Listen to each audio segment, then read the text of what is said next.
வணக்கம் நண்பர்களே. இன்று நாம் பார்க்க இருப்பது அந்த கால சூப்பர் ஹீரோ டி.ஆர். மகாலிங்கம் அவர்களின் வாழ்க்கை வரலாறு. ஸ்ரீவள்ளி முதல் தொடர்ந்து நாம் இருவர், வேதாள உலகம் மற்றும் பல படங்களில் பாடி நடித்து பெரும் புகழ் பெற்ற டி.ஆர். மகாலிங்கத்திற்கு அப்போது வயது 23. 1973 நடித்த அவரது கடைசி படமான திருநீல கண்டர்வரை ஓயாத இசைதான். சென்னை நியூ டோன் ஸ்டுடியோவில் அன்று ஒரே பரபரப்பு. அங்கிருந்தவர்கள் முகங்களில் பயம், கவலை. அந்த ஆளு மகா முரடன், சும்மா விடமாட்டான், என்னமோ விபரீதம் நடக்கப் போகுது என்றார் ஒருவர். ஏதாவது அடிதடி நடந்தா எப்படி சமாளிக்கிறது என்று கவலைப்பட்டார் இன்னும் ஒருவர். அப்போது நடிகர் பி.யு. சின்னப்பாவின் கார் அங்கு வந்து நின்றது. அங்கு நின்று கொண்டிருந்தவர்களை அலட்சியமாக ஒரு பார்வை பார்த்தார். அங்கிருந்தவர்கள் நடிகர் TR. Mahalingam, VK. Ramasamy, DK. Ramachandran மற்றும் பலர். விவகாரம் என்னவென்றால், டி.ஆர். மகாலிங்கம் சீனியரான பி.யு. சின்னப்பாவை பற்றி மிகவும் மோசமாக பேசியதாகவும், அதனால் மகாலிங்கத்தை பி.யு. சின்னப்பா பல பேர் முன்னிலையில் உதைக்கப் போவதாகவும் பலத்த வதந்தி. அதனால்தான் பி.யு. சின்னப்பா அங்கு வந்தவுடன் அனைவரும் பயந்து போய் பயங்கரமான கைகலப்பு நடக்கப் போகிறது என்ற கவலையில் ஆழ்ந்திருந்தனர். காரிலிருந்து இறங்கிய பி.யு. சின்னப்பா, என்ன அம்பி, உடம்பு எப்படி இருக்கு என்று ஒரு மாதிரியாக கேட்டவாறே மகாலிங்கத்தின் கையை பிடித்து அழைத்து போய் தன் காருக்குள் ஏறச் சொன்னார். அவரும் காரில் ஏறிக்கொள்ள கார் ஸ்டூடியோவை விட்டு வெளியே சென்றது. சரி, தனியாக கூட்டிக் கொண்டு போய் சின்னப்பா மகாலிங்கத்தை பின்னி எடுக்கப் போகிறார் என்று அங்கிருந்தோர் பதட்டத்துடன் பேசிக்கொண்டார்கள். பிறகு அவர்கள் அங்கிருந்து டி.ஆர். மகாலிங்கத்தின் ஆபீஸுக்கு போனார்கள். மயிலாப்பூர் சமஸ்கிருத கல்லூரி அருகே சுகுமார் புரொடக்ஷன்ஸ் ஆபீஸ் இருந்தது.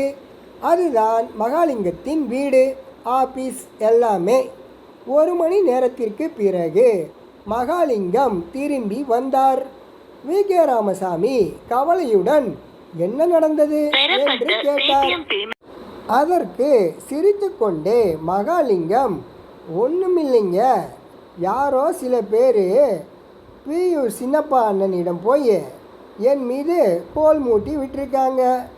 சின்னப்பாவின் பாட்டு ஒரு பாட்டா, காட்டுத்தனமாக கத்தினா அது பாட்டாயிடுமா என்று மகாலிங்கம் உங்களை பற்றி வெளியே பேசியிருக்காருன்னு சொல்லி நாரதர் வேலை பார்த்துருக்காங்க. அதை பற்றி அண்ணன் என்கிட்ட கேட்டார். நான் அப்படி சொல்லவே இல்லை. உங்களிடம் எப்போதும் அன்பு மரியாதை உண்டுன்னு கூறி அவரது சந்தேகத்தை கிளியர் பண்ணிட்டேன். Matter over. அண்ணனும், அம்பி, நீ அற்புதமாக பாடுற, இன்னும் நல்லா வருவே, இந்த துறையில் சிண்டு முடிகிறவங்க பல பேர் இருக்காங்க, ஜாக்கிரதையாக இருன்னு அட்வைஸ் பண்ணினார். அவ்வளவுதான் என்று சொன்னதும் தான் மற்றவர்களுக்கு மூச்சே வந்தது. இந்த விவரங்களை வி.கே. ராமசாமி தனது கலைப்பயணம் என்ற நூலில் எழுதி இருக்கிறார். நடிகர்கள் போட்டி, பொறாமை, மிரட்டல், அடிதடி இவை அந்த காலத்திலும் இருந்தது என்பதற்கு இந்த நிகழ்ச்சி ஒரு உதாரணம். டி.ஆர். மகாலிங்கம் நல்ல நடிகர், சிறந்த பாடகர் என்பதை பல படங்கள் நிரூபித்து இருக்கின்றன. அவர் நடித்த முதல் படம் நந்தகுமார், 1938 இதில் கிருஷ்ணர் வேடத்தில் பாடி நடித்த மகாலிங்கம் புகழின் ஏணியின் உச்சிக்கு ஏறத் தொடங்கியது ஸ்ரீவள்ளி படத்தில் இருந்துதான். 25 வாரம் தியேட்டர்களில் ஓடி மகத்தான வெற்றி கண்ட ஸ்ரீவள்ளி முதல் தொடர்ந்து நாம் இருவர், வேதாள உலகம் ஆகிய படங்களில் பாடி நடித்து பெரும் புகழ் பெற்றார். அப்போது அவருக்கு 23 வயதுதான். தொடர்ந்து மகாலிங்கத்தின் காட்டில் வெற்றி மழைதான். 1973 நடித்த அவரது கடைசி படமான திருநீலகண்டர் வரை ஓயாத இசைதான், யதார்த்தமான நடிப்புத்தான். மதுரை வைகை கரையில் சோழவந்தானுக்கு தெற்கே அமைந்துள்ள தென்கரைதான் டி.ஆர். மகாலிங்கத்திற்கு சொந்த ஊர். தந்தையின் பெயர் ராமகிருஷ்ண கணபாடிகள். திண்ணை பள்ளிக்கூடத்தில் படித்த மகாலிங்கத்திற்கு படிப்பு வரவில்லை. நாடக ஆர்வமும் இசையும் அந்த சிறுவனை ஈர்த்தது. நாடக நடிகர் ராமையர் உதவியுடன் ஜகந்தா தையரின் பிரபல பாய்ஸ் கம்பெனியின் பாலமோகன கானசபாவில் மகாலிங்கம் சேர்ந்தார். அப்போது அவருக்கு வயது 12. அதற்கு பிறகு யதார்த்தம் பொன்னுசாமி பிள்ளை நடத்திய வள்ளி திருமணத்தில் வேலனாக நடித்தார். அந்த காலகட்டத்திலேயே அவர் பாடிய காயாத கானகத்தே பாட்டு ஓயாத கைத்தட்டலை அவருக்கு வாங்கி தந்தது. அவர் நாடகங்களில் நடித்து கொண்டிருந்த போது ஏ.வி. மெய்யப்ப செட்டியார் நந்தகுமார் என்ற படத்தை தயாரித்து கொண்டிருந்தார். செட்டியாரை சந்தித்து படத்தில் நடிக்க வாய்ப்பு கேட்டார் சிறுவர் மகாலிங்கம். அந்த படத்தில் கிருஷ்ணன் வேடம் அவருக்கு அளித்தார்கள். இதுவே மகாலிங்கம் நடித்த முதல் திரைப்படம். நந்தகுமாரை தொடர்ந்து மகாலிங்கத்திற்கு பக்த பிரகலாதா, சதி முரளி, பரசுராமர், பூலோக ரம்பை போன்ற படங்களில் நடிக்கும் வாய்ப்புகள் அவருக்கு வந்தன. சிறு வேடங்கள்தான் என்றாலும் நல்ல அறிமுகம் அவருக்கு கிடைத்தது. 1938ஆம் ஆண்டு ஏவிஎம் ஸ்ரீவள்ளியை தயாரித்த போது வள்ளியாக நடிக்க குமாரி ருக்மணியை ஒப்பந்தம் செய்திருந்தார் செட்டியார். முருகனாக யாரை நடிக்க வைப்பது என்று சிந்தித்தபோது மகாலிங்கம் அவரது நினைவுக்கு வந்தார். சங்கீதத்தில் சாதனை புரிந்த எஸ்.ஜி. கிட்டப்பாவின் வாய்ஸ் மாதிரியே இருக்கு, இந்த பையனையே முருகனாக நடிக்க வையுங்க என்று செட்டியாருக்கு சிலர் யோசனை சொன்னார்கள். அவ்வாறே மகாலிங்கத்திற்கு மீண்டும் சான்ஸ் கொடுத்து வேலன் வேடம், விருத்தன், வேலன் வேடன், விருத்தன் 3 வேடங்களிலும் அவரை நடிக்க வைத்து ஸ்ரீவள்ளியை வெளியிட்டார்கள். படம் அமோக வெற்றி பெற்றது. 55 வாரங்கள் ஓடியது. மகாலிங்கத்தின் இயல்பான நடிப்பும் இன்றியமையாத இசை பாடல்களும் படத்தின் வெற்றிக்கு துணை புரிந்தன. குறிப்பாக மகாலிங்கம் பாடிய காயாத கானகத்தே பாட்டு மக்களை மயக்கியது. மற்றும் ஸ்ரீவள்ளியில் எல்லோரையும் போலவே வண்ண தாமரையைக் கண்டு ஆயலோட்டும் பெண்ணே, தாகம் தீர்த்ததனால் அன்னமே ஆகிய பாடல்கள் ரசிகர்களை சுண்டி இழுத்தன. தமிழ்நாடெங்கும் இந்த பாடல்கள் ஒலித்தன. மகாலிங்கம் நடித்து மகத்தான வெற்றி கண்ட அடுத்த 2 படங்கள் ஏவிஎம்மின் நாம் இருவர், வேதாள உலகம் ஆகும். பாரதியாரின் பாடல்களை மகாலிங்கம் இந்த படங்களில் கம்பீரமாக பாடியதுடன் நாட்டில் சுதந்திர வேட்கை மேலோங்கி நின்ற சூழ்நிலையில் படம் அமைந்திருந்ததால் மக்களது அமோக வரவேற்பை பெற்றது.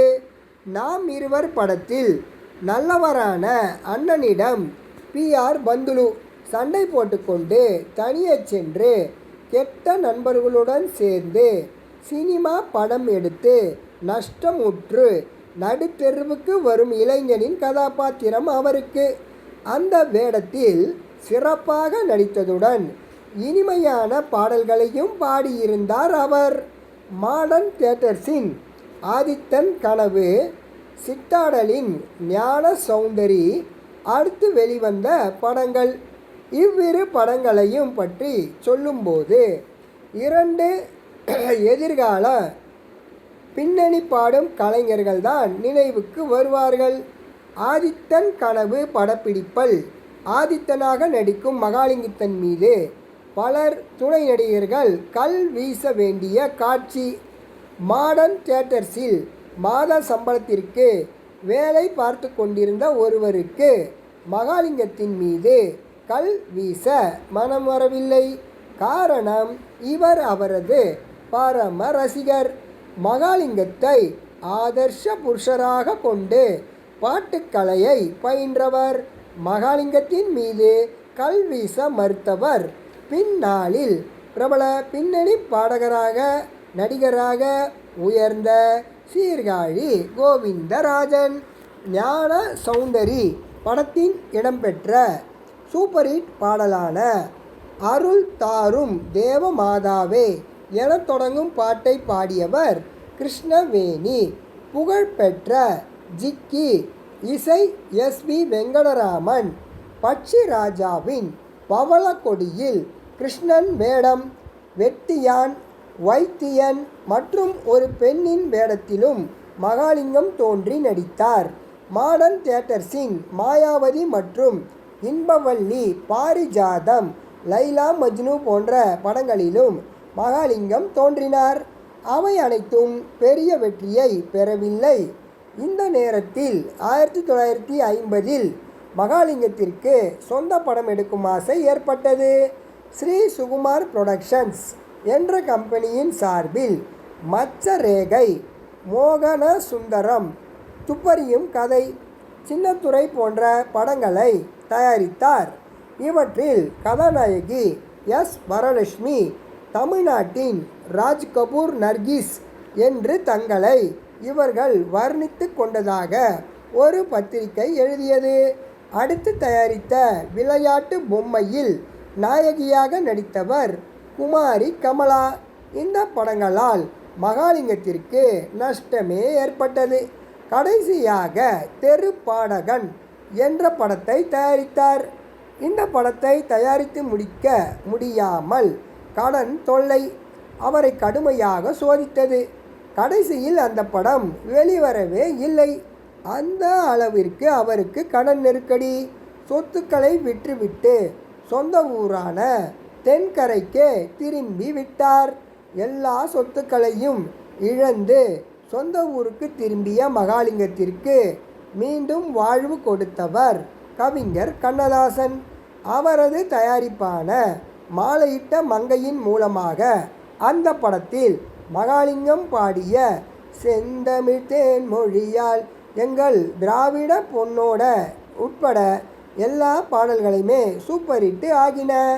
தொடர்ந்து மகாலிங்கத்திற்கு அபலை அஞ்சகம், அமுதவள்ளி, மணிமேகலை, ஆட வந்த தெய்வம், ரத்தினபுரி இளவரசி என்று படங்கள் வந்தன. ஆனால் ஜான் ஏறினால் முழம் சறுக்கிய கதைதான். மகாலிங்கத்திற்கு பாடத்தான் வரும், நடிப்பு வராது என்ற சிலரது கருத்தை பொய்யாக்கி அமலை அஞ்சகத்தில் நன்றாக நடித்திருக்கிறார் என்று பத்திரிகைகளின் பாராட்டையும் பெற்றார் அவர். 1961இல் வெளியான ஸ்ரீவள்ளியில் சிவாஜி கணேசன் வேலனாக நடித்தார். 1945ஆம் ஆண்டு ஏவிஎம் ஸ்ரீவள்ளியில் வேலனாக நடித்த மகாலிங்கம் இந்த ஸ்ரீவள்ளியில் நாரதராக தோன்றி நடிக்க நேர்ந்தது வேதனைதான். 1960ஆம் ஆண்டு டி.ஆர். மகாலிங்கத்திற்கு மிகவும் சோதனையான ஆண்டு. 1965இல் திருவிளையாடலில் ஏ.பி. நாகராஜன் இவருக்கு பாணபத்திரர் என்ற கோவில் பாடகர் வேடத்தை கொடுத்தார். சிறு வேடமென்றாலும் மகாலிங்கம் பாடிய இசை தமிழ் நீ செய்த அரும் சாதனை என்ற பாடல் மிகவும் பிரபலமாகியது. இசை அமைத்தவர் கே.வி. மகாதேவன். 1972ஆம் ஆண்டு ஏ.வி. நாகராஜன் இயக்கத்தில் அகத்தியர் என்ற படத்தில் குன்னக்குடி வைத்தியநாதன் இசையில் மகாலிங்கம் பாடினார். அவருடன் சீர்காழி கோவிந்தராஜனும் சேர்ந்து கொண்டார். நமச்சிவாயா என சொல்வோமே என்று சீர்காழி பாட நாராயணா எனச் சொல்வோமே என்று மகாலிங்கம் பாடி இசை ரசிகர்களை மகிழ்வித்தனர். நடிகர் திலகம் சிவாஜி கணேசன் நடித்த ராஜராஜ சோழனில் குன்னக்குடி வைத்தியநாதன் இசையில் தென்றலோடு உடன் பிறந்தால் செந்தமிழ் பொன்னால் என்ற பாட்டை அற்புதமாக பாடினார் மகாலிங்கம். 1937ஆம் ஆண்டில் தியாகராஜ பாகவதர் நடித்து அமோக வெற்றி கண்ட திரைப்படம் திருநீலகண்டர். 1973இல் அதே திருநீலகண்டர் கதையில் டி.ஆர். மகாலிங்கம் பாடி நடித்தார். படம் தோல்வியுற்றது. டி.ஆர். மகாலிங்கம் 40 படங்களில் நடித்து நூற்றுக்கணக்கான பாடல்களை பாடினார். வீரபாண்டிய கட்டபொம்மன், கர்ணன், 1000ல் ஒருவன் போன்ற படங்களை தயாரித்து இயக்கிய பி.ஆர். பந்துலுவும், திருடாதே, அம்பிகாபதி போன்ற படங்களை தயாரித்த ஏ.எல். சீனிவாசனும் டி.ஆர். மகாலிங்கத்திடம் மேனேஜராக பணியாற்றியவர்கள். 1966-68 காலகட்டங்களில் டி.ஆர். மகாலிங்கம் மேடை கச்சேரிகளிலும் நாடகங்களிலும் நடித்து வந்தார். 1978ஆம் ஆண்டில் உடல்நலம் குன்றியது. 54வது வயதில் அவர் காலமானார். இந்த வீடியோ உங்களுக்கு பிடிச்சிருந்தா லைக் பண்ணுங்கள், ஷேர் பண்ணுங்கள், மறக்காமல் சப்ஸ்கிரைப் பண்ணுங்கள் நண்பர்களே. அடுத்த வீடியோவில் வேறு ஒரு நபருடன் வாழ்க்கை வரலாறுடன் உங்களை சந்திக்கின்றேன். நன்றி.